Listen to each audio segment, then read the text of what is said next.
Welcome to the Dr. Ramsey Show, sponsored by Revitalize Functional Medicine. If you're looking for health tips released consistently every week, you've showed up to the right place. We're grateful that you're joining us, and now your host, Dr. Teresa Ramsey. Hi, and welcome back to the Dr. Ramsey Show. As promised, we're going to have a dialogue today about how important salt is in our diet. In fact, we're going to cover this book. It's titled The Salt Fix, Why Experts Got It All Wrong and How Eating More might literally save your life. So a patient brought this to my attention. It's a patient that I respect. She takes great care of herself. She's been a patient about 10 years. This is Holly Simon with us today. Welcome to the Dr. Ramsey Show, and thank you for being here. Thank you for having me. Yeah. So I think you've been with us for about 10 years as a patient. Actually, I think a little bit longer. Maybe longer. Barrett's going to be 14. So. Oh, gosh. Yeah, we do it by our children's age. Exactly. And what was it that made you seek out functional medicine to begin with? So I was 36 when I had my son, and my hormones just depleted, and I had a really hard time getting them back, especially my testosterone. Yes. We just... no matter what we were trying, because you helped me naturally try to figure out how to get testosterone back into my system after I had Barrett, and we ended up doing the pellet after I think about a year and a half of trying different things. And that made a big difference. Changed everything for me. So testosterone, we take, men and women both need testosterone. Women just need a lower dose. We use testosterone for our energy, for circulation, for our strength, preventing injuries, our tendons and ligaments, enhanced libido, erectile function, so many things. So, and women take it just like men do. That's why I wanted to share. And you take such great care of yourself, and you're the one who brought this book attention to me, and I thought it was great because my whole life I've been talking about how important salt is, but I never really had a reference for it. And now we do, and I have more information about salt for you as well. So what were some highlights that you took away? I thought it was amazing that they talked about the fact that we're criminalizing or demonizing the wrong white crystal. And instead of salt being bad for us, it's sugar that we shouldn't be eating, especially processed sugars. Right. He talks about fruits and vegetables, and those are totally fine sugars to be consuming. But the fact that the salt or the sugar industry has been able to basically block, I would say, and promote how good it is for us. Right. Whereas salt has been so bad for us. But we, like you said, we can't live without salt. But we can live without sugar. It's exactly. Which is such an amazing thing. Right. And for me, when I was young, I was diagnosed with Wolff-Parkinson-White syndrome, which is WPW. Which is an extra nerve pathway in your heart. The doctors didn't understand what that was when I was a child, so there was a lot of testing and different medications that they gave me to see if it would help, per se, what was going on. One of them that they gave me was low pressor, which was a high blood pressure medicine. Right. That must have made you feel terrible. I was so sick from taking that. And I already tend to have a little bit lower blood pressure. So taking a high blood pressure medication was one of the worst things. As a kid, it would just, I was wiped out all the time. I'm sure you were so tired. Yes. Right. And then they did figure it out. Yes. And then one of the things that was encouraged, I had to see a dietitian, and they encouraged me to eat low, the pyramid, which is so bad so for upside. us. It's upside down. The food pyramid is completely upside down. Yes, and then low salt on top of it. So here I'm taking a high blood pressure medication, eating incorrectly. I was just exhausted all the time. Yeah. So that must have been rough. But then when they found the cure, all of that. Yeah, I was actually 21 when a doctor in Seattle, Derek Rodriguez, was the doctor that did my ablation, and he was an amazing cardiologist. That's awesome. 21 years, though, it took. Yes. For them to figure it out. Yes, and it took 8 hours to do the surgery because they had me under they used 8 hours to do an ablation? Oh, my goodness. I know, because they would trigger my heart, and they had to find the nerve pathway, and it was a little bit exploratory in a sense, but he definitely knew what he was looking for, and they don't do the surgery like that anymore. No, it's like a 15-minute once the patient's prepped. Exactly. Yeah. But I'm so glad that you're okay from that. Yeah, exactly. But it was one of those things that added to the low salt myth. Yes, indeed. And some of the highlights in this book say, low salt is miserable, low salt is dangerous, our bodies evolved to need salt.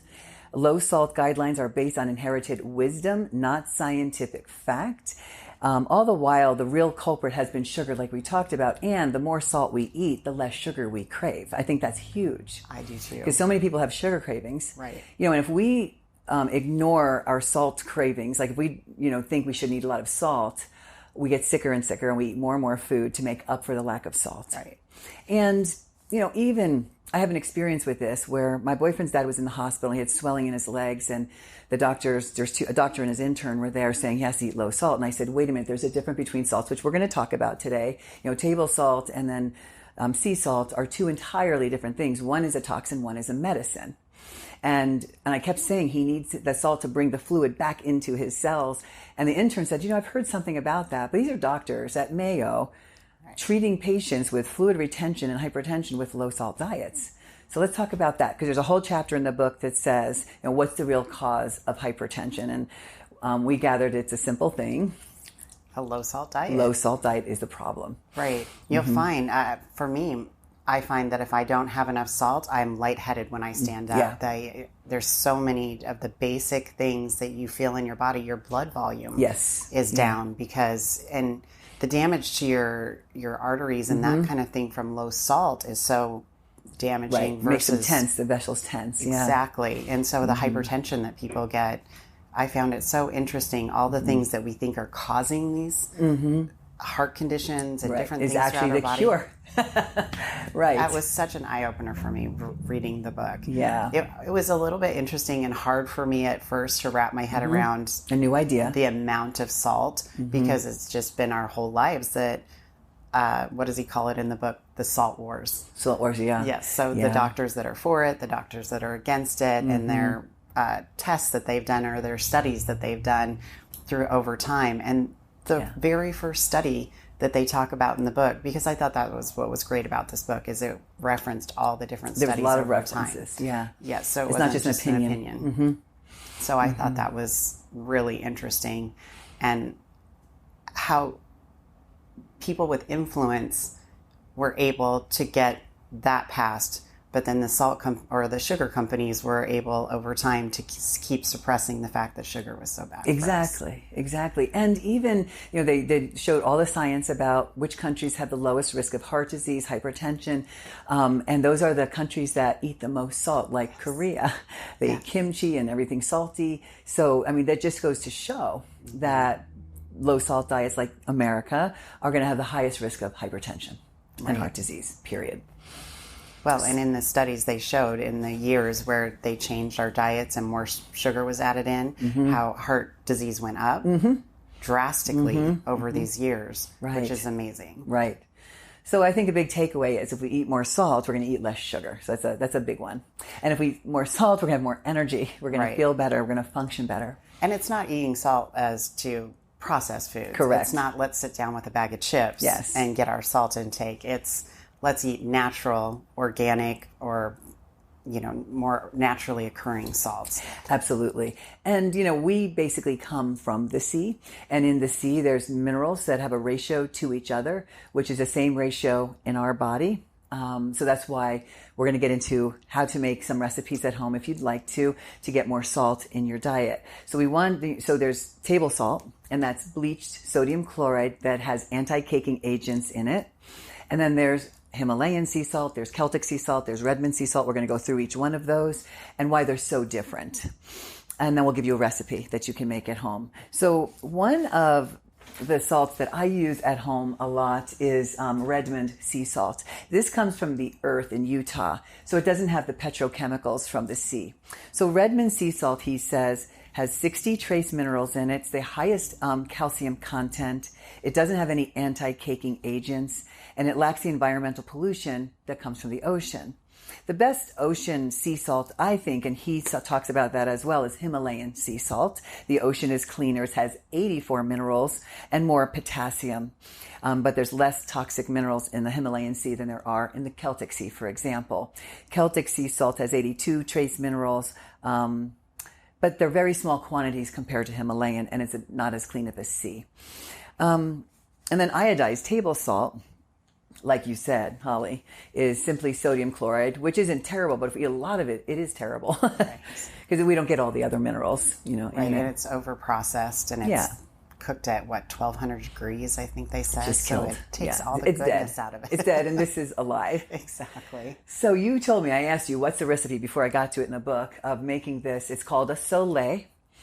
So the recipe, do you make it too, or do you take salt? Yeah. So, and which salt do you use when you make it? I do Himalayan right now, but I want to try the Redmond. Yeah. The reason I don't do Himalayan, most of my patients, my female patients anyway, take a medication to block the side effects of testosterone that keeps potassium in. And Himalayan, which I love and I do use, has a lot of potassium, so I try to avoid too much. So this is the Redmond sea salt, and it's 3 teaspoons of a natural salt into 5 ounces of water. And this is like 3 times that amount because we go through it quickly. And then you take a teaspoon, and I just kind of pour it in now. It's in here, into 8 ounces of water. It does taste salty, and I love it. I love it. You don't have to make it that salty. You can just shoot it, I think, like Holly does, right? I do both. I mix it in water, and I put lemon in the water sometimes too, or I will just shoot it if I'm going to work out, or it's like this weekend was so warm outside. Right. It was the first weekend. It was just so warm, and I felt the effects of it. So I just added more salt into my diet, and that helped a ton. That's awesome. Yeah. And it was visible for, Dr. Minasaki had to draw my blood to do a treatment on me. And she said, since I've been doing this, my blood is so much more hydrated. I drink a ton of water. So it just shows, you can see it, you can feel it, etc. I do want to share the contraindications, though. Yes. People with hyperaldosterone, so people who make more of the aldosterone secreting hormone that keeps salt in the body. That's what we take, that spironolactone. Cushing's disease, and you will know if you have Cushing's disease, so I have to go into that. One I didn't know was something called Little syndrome. It's Liddle. Little syndrome is an inherited form of high blood pressure that causes excess reabsorption of sodium. I just don't know what that is. So if you're a person that has hyperaldosterone, Cushing's, or Little syndrome, you don't want to take extra salt. But we know people who need more of it than even we do. So the amount, I don't know if you remember the amount that we need in a day to stay healthy with salt. 3 to 6 grams. Yeah, 3 to 6 grams, which is between 1 3/4 to 2 3/4 teaspoon. That's the minimum we need. And that doesn't mean potato chips. And then some people need more, right? So we've already identified people who eat a lot of sugar definitely need more. Well, and I thought one of the great things is when you go to work out, your intensity of your workout, replacing your salt, doing it before and after your workout. Also, saunas are wonderful, or steam rooms, but making sure you have the enough minerals and hydration. Absolutely. Exactly. Yeah, and it gives us, and like you work out like me, we're dripping from head to toe from our workout, so we've lost a ton of minerals and hydration at the same time. So, yeah, taking that before and after exercise is a definitely good idea. Well, and I drink so much water, and I would find at times that you're just not getting enough hydration, even with the water. So adding the salt into it makes a huge difference. It brings it to life. Because water without minerals will go through us. How it works, I'm really glad you brought that up. So when you have a high mineral concentration water that you're drinking, the salt will bring water into the cells. Like I was talking about my boyfriend's dad, if he just had some sea salt, he would have been able to pull fluid from the outside, bring it into his cells, that's where we need it. Right. So by osmosis, salt helps water absorb. So all bottled water is dead unless it has, penta or alkaline or, those things are some good ones. But the regular water we drink pretty much goes through us, and it's in a plastic jar typically too. That's not our topic today. So I do have a list in his book that he talks about who needs more, in addition to what Holly's already brought up. Overconsumption of sugar, we talked about chronic adrenal insufficiency.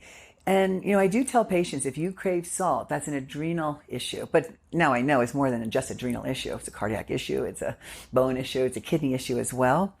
Medications like diuretics, antidepressants, antipsychotics, even diabetic drugs, they reduce our salt. I didn't know that. Yeah. Energy drinks that contain caffeine dehydrate us.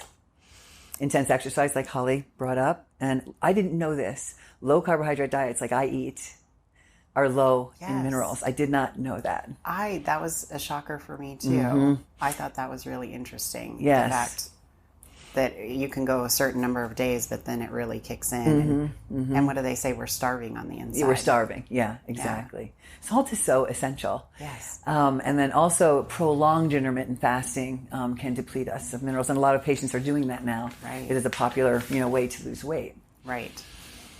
So what else, what other things would you like to bring up that inspired you about this book, if there is? I think it was just really informative for me to figure out for my own self and my own body just how I can be healthier. And by doing the Solei every morning, I do crave less sugar. Yes. After just having COVID and going through that, one of the things we talked about was I was craving sugar that week after I had the fever and was so sick. And I thought it was so odd that I was craving sugar, but it comes down to my body was just so depleted of all my minerals. Yeah, exactly. I was the same way when I had my food poisoning, same exact feeling. It's interesting. And those regulatory mechanisms he talks about in this book they're designed to when we need more salt, tell us to crave more salt. But unfortunately now we're reaching for sugar. Right. And it's understanding that in our brains, because we were talking about why does that happen when you're craving certain and especially odd things, a very specific thing. Because we're starving inside. Right. Yeah, such a great thing, such a simple thing, such an amazing thing for overall health. It's not free, but it's a recipe you can make at home. And I highly encourage you to try it and just see if you feel any difference. And thank you for sharing with everyone who watches these videos, because they really love them. We get good feedback. Thank you for the feedback, and thank you for sharing, Holly. Thank you, Dr. Ramsey. Thank you again for watching the Dr. Ramsey Show, and we look forward to seeing you next week. Have a great week. Bye-bye. Thank you for joining us, and stay tuned for our episode next Tuesday. Stay healthy and happy. Until next time.